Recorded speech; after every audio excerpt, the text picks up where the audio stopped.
시편 73편 22절부터 28절.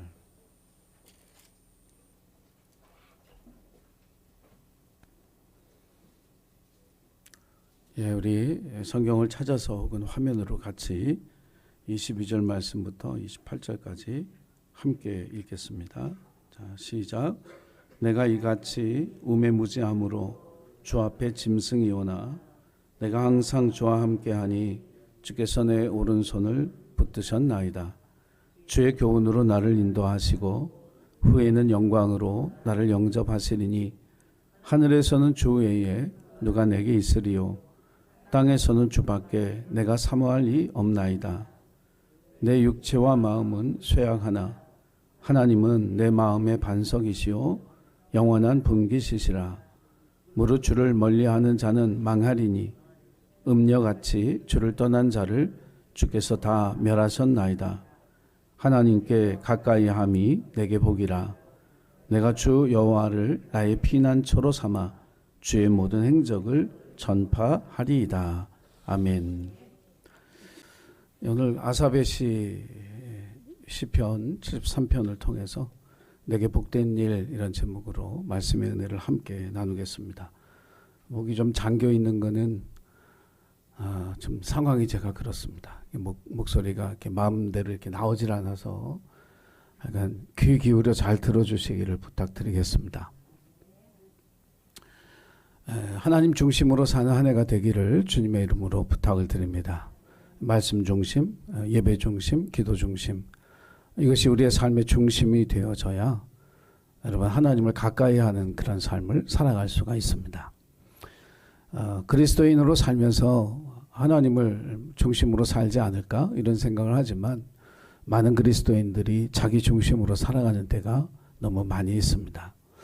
아삽이라고 하는 이 시인은 이 고라 자손 중에 속한 그런 사람인데 시편에 이제 시편 50편 그리고 73편에서 83편까지의 시편을 쓴 시인이기도 합니다. 성가대 지휘자이면서 또 선지자이기도 했던 그런 성경의 구약 성경에 나오는 아주 중요한 인물 가운데 한 사람이었습니다. 근데 이 사람은 무엇에 대해 관심이 있었냐면 사회 정의에 대해서 관심이 있었어요. 그래서 세상을 가만히 보니까 아니 악하고 나쁜 사람들은 이게 잘 되는 것 같고 의롭게 정직하게 살아가는 사람들은 어려움을 겪는 것 같은 거예요. 아니 하나님이 살아계시다면 악하고 나쁜 사람들은 벌을 받아야 마땅하고 그리고 착하고 선한 사람들은 복을 받아야 마땅한데 어떻게 이런 일이 있을까? 그래서 이 고민을 가지고 자기 나름대로 세상 속에서 그 해답을 찾으려고 열심히 노력을 했는데 찾지를 못합니다. 그래서 결국은 아삽이 돌아오는 자리는 어디냐면 하나님의 거룩한 성전이었어요. 거기서 하나님을 예배하고 찬양하고 기도하는 가운데 하나님이 주시는 해답을 얻게 됩니다. 올 한 해를 살아가면서 제가 부탁드리고 싶은 것은 여러분 어떤 행동으로 나서기 전에 기도의 자리를 먼저 찾는 그러한 그리스도인들이 되시기를 주님의 이름으로 부탁을 드립니다. 행동이 먼저 되면 내 마음대로 내 의지대로 내 생각대로 살아가지만 기도의 자리에 머물면서 하나님의 뜻을 구하면 우리가 하나님의 뜻 가운데 살아가는 주님이 보시기에 아름다운 그리스도인으로 살아갈 수 있게 되는 줄 믿으시기를 바랍니다. 그러면서 아삽이 돌이켜보니까 자기가 세상 속에서 이 정의의 문제에 관한 해답을 찾으려고 노력했던 그 자기 자신의 모습이 어떤 모습이었는가 하면 우매무지함으로 주 앞에 짐승 같았다라고 고백을 합니다. 여러분 짐승 같다. 어떤 느낌이 드세요? 누가 여러분에게 짐승 같아? 이렇게 얘기하면 어떤 기분이 드시겠어요? 물론 저 SSG의 그 짐승도 있습니다. 그 역전 홈런도 쳤던 김강민 선수라고 그 별명이 그런 거예요. 근데 그건 좋은 의미의 어떤 뭐 굉장히 열심히 하고 뭐 이제 그런 어떤 의미의 야성적이고 이제 이런 의미지만 짐승 같다는 말은 사람이 아닌 것 같다. 이제 그런 뜻이죠.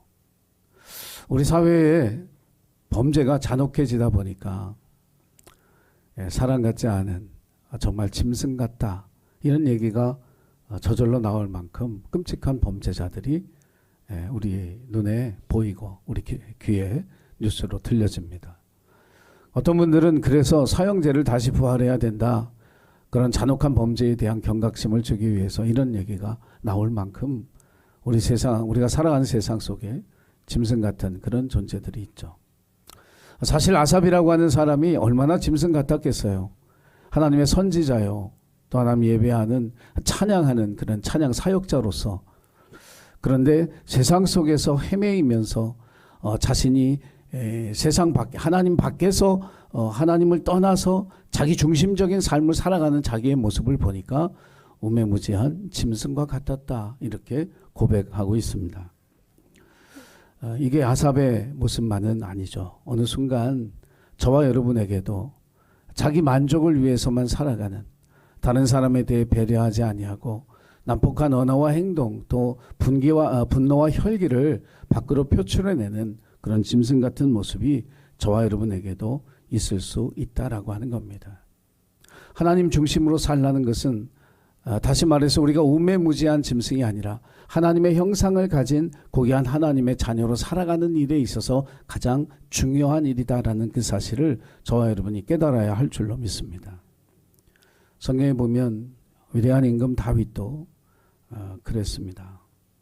왕들이 출전하는 때에 전쟁터에 나가지 아니하고 궁궐에 머물러 있으면서 늦은 오후에 잠을 깨고 일어나서 저 멀리 목욕하는 한 여인의 모습을 보게 되죠. 그 여인이 누군지 알아보게 했더니 전쟁터에 나가서 자기를 위해서 목숨을 걸고 싸우는 충신 우리야, 더구나 우리야는 유대인이 아니라 이방인 햇사람이었죠. 이방인이면서도 다윗을 위해 충성스럽게 싸우는 그 우리아의 아내라고 하는 사실을 알고도 그의 행동은 멈춰지지 않았고 짐승이 되어 자기 탐욕을 채웠습니다. 그 불륜이 드러나자 그 사실을 감추기 위해서 우리아를 죽이라는 편지를 써서 요압에게 보냈죠. 요압도 짐승처럼 행동합니다. 아무리 왕의 명령이라고 해도 정의롭지 않은 그 일을 왕을 만족시키기 위해서 받들어서 결국 우리아를 죽이죠. 우리아가 죽었다는 이야기를 다윗이 들었을 때 그가 했던 이야기는 참 우리를 기겁하게 합니다. 칼이라고 하는 것은 이 사람도 죽이고 저 사람도 죽일 수 있다. 하나님 앞에 경건하게 아침에 일어나 기도하고 찬양하며 하나님의 은혜와 긍휼을 구하던 다윗이 아니라 짐승처럼 변해버린 다윗의 모습을 우리가 성경을 통해서 보게 됩니다. 그런데 이것이 다윗에게서만 멈췄으면 그래도 다윗 혼자의 문제라고 할 수 있을 텐데 다윗의 자녀들 속에 이런 일들이 계속 이어졌습니다. 다윗의 아들 가운데 암논이라고 하는 사람이 자기의 이복 누이 동생 다말을 범하고 버리게 되죠. 짐승처럼 자기의 탐욕을 채웠습니다. 이 사실을 마음에 품고 있던 압살롬은 결국 암논 자기 형을 죽이고 그리고 다윗을 반역해서 궁궐에서 다윗을 쫓아내고 아버지를 쫓아내고 왕의 후처들과 동침하는 일을 저질렀습니다. 이런 일들이 일어난 이 사실을 통해서 우리가 깨닫게 되는 것은 뭐냐면 다윗의 나쁜 본보기, 어쩌면 단 한 번의 일탈이었을지 몰라도 하나님을 중심으로 살지 않는 자기 중심의 삶이 가져올 수 있는 두려운 모습들을 우리에게 보여주고 있습니다. 사랑하는 예신교회 가족 여러분, 올 한 해 여러분 자기 중심으로 살지 마시기 바랍니다. 하나님 중심으로, 하나님을 떠나지 아니하고 하나님께 한 걸음 더 가까이 나아가는 그 삶을 통해서 저와 여러분의 삶이 하나님의 형상을 닮은 아름다운 복된 삶을 살아가는 주님의 자녀들이 되기를 주의 이름으로 축원합니다. 토미 텐이라고 하는 사람이 쓴 하나님이 찾으시는 예배자로 사는 법 49가지라고 하는 그 책 속에 그가 이런 얘기를 합니다. 제2차 세계대전 중에 유대인들은 한 600만 명이 학살을 당했습니다. 그럼에도 불구하고 그들은 하나님에 대한 믿음을 버리지 않았고 하나님을 기대하는 그 믿음을 간직하고 있었습니다. 그래서 그들은 지금은 구름에 태양이 가려 있지만 태양이 구름 뒤에 빛나고 있다라고 하는 말로 하나님이 살아계시고 하나님이 그들을 위해 행하실 일이 있음을 기대하는 믿음을 가졌습니다. 하나님을 떠나지 아니했고 하나님을 기대하는 하나님 중심의 삶을 살던 그들에게 하나님이 베풀어 주신 은혜는 1948년 5월 14일 팔레스타인 땅에 2900년 만에 처음으로 이스라엘이라고 하는 나라가 건국되어졌습니다. 돌아갈 고국도 없이 그들의 피난처도 없이 살았던 그들에게 하루아침에 돌아갈 고국이 생겼고 그들을 안전하게 지켜줄 조국이 생겼던 것입니다. 하나님을 중심으로 살아가는 사람에게 그 민족에게 하나님이 베푸신 은혜라고 하는 거예요. 오늘 저와 여러분의 삶 속에 어렵고 힘든 일들이 있어도 좌절되고 절망스러운 일이 있어도 하나님을 떠나지 마시기를 바랍니다. 하나님께 돌아오시고 말씀과 예배와 기도의 자리에서 내 삶의 중심을 하나님 앞에 드리는 믿음의 결단이 있게 되기를 간절히 소원합니다. 그렇게 되면 회복의 역사가 저와 여러분이 새롭게 되어지는 회복의 역사가 나타나게 될 줄로 믿습니다. 시몬 베드로는 예수님의 부활을 2번이나 보았지만 확신하지 못했습니다. 그래서 제자들을 데리고 디베라 바닷가로 고기나 잡으러 가자 하고 떠났습니다. 밤새도록 고기를 잡았는데 안타깝게도 한 마리의 고기도 잡을 수가 없었죠. 그때 저 해변에서 누군지 모르겠는데 어떤 사람이 서서 말하기를 오른편에 그물을 던져라. 그 말을 듣고 순종했습니다. 그러자 그물을 내렸고 그 그물에 우리가 아는 대로 153마리의 물고기가 잡혔습니다. 그 순간에 베드로는 깨달았습니다.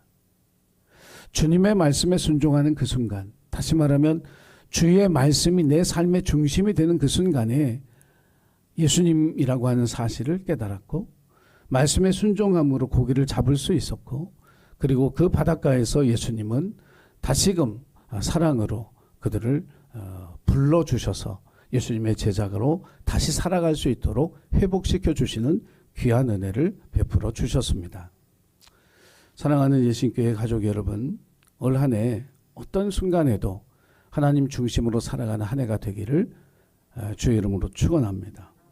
그래서 세상 속에서 헤매며 우매무지한 짐승이 아니라 하나님의 거룩한 형상을 가지고 살아가는 신실한 주님의 자녀가 되기를 주의 이름으로 부탁을 드립니다.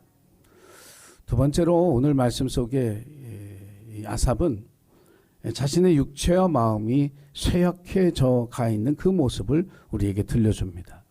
하나님을 중심으로 살지 못할 때 영육 간의 강건함을 잃어버리는 거예요. 올 한 해는 저와 여러분에게 하나님이 주시는 복된 은혜가 있어서 영육 간에 강건하시기를 주의 이름으로 축복합니다. 여러분 자신을 믿으십니까? 말을 바꾸면 이런 얘기죠. 여러분 자신을 의지하고 인생을 살아갈 수 있겠습니까? 우리 자신을 의지하고 살아갈 수 있는 그런 사람 별로 없죠. 우리가 알듯이요, 아무도 육체의 건강을 장담할 수 있는 그런 사람은 없습니다. 저도 지난해 11월에 건강검진하고 제 생애 처음으로 혈전약을 먹기 시작했습니다. 그 약은 치료를 위한 약이 아니라 현상을 유지하기 위한 약이죠. 그 약을 먹지 않기 위해서 몸부림을 쳐봤는데 의사는 처방을 하더라고요. 먹어야 된다는 거죠. 그러면 일단 한번 꺾이잖아요, 사람이. 이 건강에 대해서 이제 예전처럼 자신할 수 없구나 하는 이제 그런 생각이 들어요. 그러면 이제 내가 믿을 건 정신력이다. 정신력으로 버텨야지. 사실 지금도 정신력으로 버티고 있습니다. 저는 지금까지 그런 거를 알아본 적이 없어요. 감기나 몸살 알면 온몸이 막 아프고 뭐 쑤시고 막 이런다고 그러는데 어떻게 보면 처음으로 그런 걸 제가 경험을 해봤어요. 밤새도록 막 열이 올라가지고 집사람 거의 잠을 못 잤을 거예요. 막. 지금도 아침에 나오는데 뭐 한 38도, 39도 막 이런 상황인데 지금은 괜찮은 것 같아요. 사람은 자기 건강도 장담을 못해요. 건강이 자신이 없으면 이 정신력도 결국 약해지는 거예요. 우리가 육체의 연약함이 우리 영혼의 담대함과도 연결되어져 있다라고 하는 그 사실을 여러분 꼭 기억하시기를 바랍니다. 그래서 이 아삽이 세상 속에서 문제를 해결하려고 하면서 자기의 육체와 마음이 쇠약해진 것을 깨닫고 이렇게 살면 안 되겠구나. 그러면서 자기의 마음을 어디에 두기를 원했느냐 하면 하나님은 내 마음의 반석이시오 영원한 분깃이시라 라고 하는 이 고백을 통해서 내 마음을 하나님께 둬야 되겠구나. 이 사실을 믿음으로 고백합니다. 여러분 저와 여러분의 삶 속에 이 영적 전쟁의 시대를 살아가는 저와 여러분 이것을 능히 이기고 살아갈 수 있는 이것을 자신할 수 있는 사람은 아무도 없어요. 오스카 와일드가 인간의 마음의 연약함에 대해서 이야기한 동화가 있습니다. 그 책에 보면 이 마귀의 졸개들이 성인이 되기 위해서 사막으로 고행을 가는 한 순례자를 만나게 돼요. 그래서 어떻게든지 그 사람의 발걸음을 돌이켜서 자기 집으로 돌아가게 하려고 세상의 좋은 것들도 보여주고 뭐 부자가 되는 것도 보여주고 아름다운 여인들도 보여주고 하면서 어떻게든지 세상의 좋은 것 이거를 향해서 다시 돌아서라고 얘기하는데 이 성인이 되려고 한 이 순례자가 얼마나 하나님의 말씀에 견고하게 섰는지 예수님처럼 말씀으로 다 그 유혹들을 이겨내고 계속 그 길을 가는 거예요. 이 마귀의 졸개들이 대장한테 와서 우리가 지금 리비아 사막에서 성인이 되려고 고행의 길을 떠나는 어떤 사람을 만났는데 이런저런 방법으로 다 해봤는데도 이 사람의 발걸음을 돌이킬 수가 없어서 왔는데 어떻게 해야 하면 좋겠느냐고. 그러니까 이 마귀 대장이 그래 그럼 나랑 같이 가자고 그러면서 그 순례자를 찾아가요. 그 순례자를 찾아가서 그 귀에다 대고 뭐라고 그랬더니 이 사람이 인상이 확 찌푸러지더니 발길을 돌이키더니 자기 집으로 돌아가는 거예요. 이 부하들이 보니까 너무 대단하잖아요. 한마디에 어떻게 그렇게 돌아설 수 있었을까. 그랬더니 마귀 대장이 하는 말이 아주 간단해. 내가 그에게 뭐라고 얘기했느냐면 네 동생이 방금 알렉산드리아의 대주교가 됐어. 그 한마디 말에 그 질투심을 이기지 못하고 발걸음을 돌렸다라고 하는 거예요. 사람이라고 하는 존재가 아무리 굳은 결심으로 살아도 우리의 약점을 파고드는 마귀의 유혹과 시험 앞에서 그것을 다 이겨낼 만한 견고한 그런 마음은 없는 거예요. 사랑하는 예수님교회 가족 여러분, 아삽은 그걸 알았기 때문에 하나님은 내 마음의 반석이시고 영원한 분깃이시라 라고 하는 이 고백을 통해서 땅의 영광이 아니라 하늘의 영광에 자기 마음을 둠으로써 영간의 강건함을 얻을 수 있다는 사실을 우리에게 이야기해 주고 있습니다. 사랑하는 예수님교회 가족 여러분, 올 한 해는 하나님은 나의 마음의 반석이시오 영원한 상급이 되신다는 이 마음을, 이 믿음을, 이 고백을 가지고 저와 여러분의 삶이 하나님을 떠나지 아니하는 주께 가까이 하는 삶이 되기를 주의 이름으로 부탁을 드립니다. 그러면 하나님이 아삽에게 주신 은혜가 뭐냐? 하나님이 아삽에게 주신 복이 있어요. 그건 뭐냐면 주께서 내 오른손을 붙드셨나이다. 여러분 올 한 해가 하나님 중심으로 살아서 하나님의 손이 여러분의 손을 붙들어 주신 한 해가 되기를 주의 이름으로 축원합니다. 또한 주의 교훈으로 나를 인도하셨다. 그것처럼 하나님의 말씀이 여러분의 삶을 인도하시는 귀한 축복을 누리기를 주의 이름으로 축원합니다. 후에는 하늘의 영광으로 나를 영접하시겠다고 하는 것처럼 하늘의 상급이 있음을 여러분 기억하고 그 복을 누리기에 부족함이 없는 저와 여러분이 되기를 간절히 축원합니다. 올 한 해 하나님께 가까이 나아감으로 아삽에게 주셨던 그 축복을 저와 여러분도 받을 수 있는 한 해가 되기를 간절히 소원합니다. 기도하겠습니다.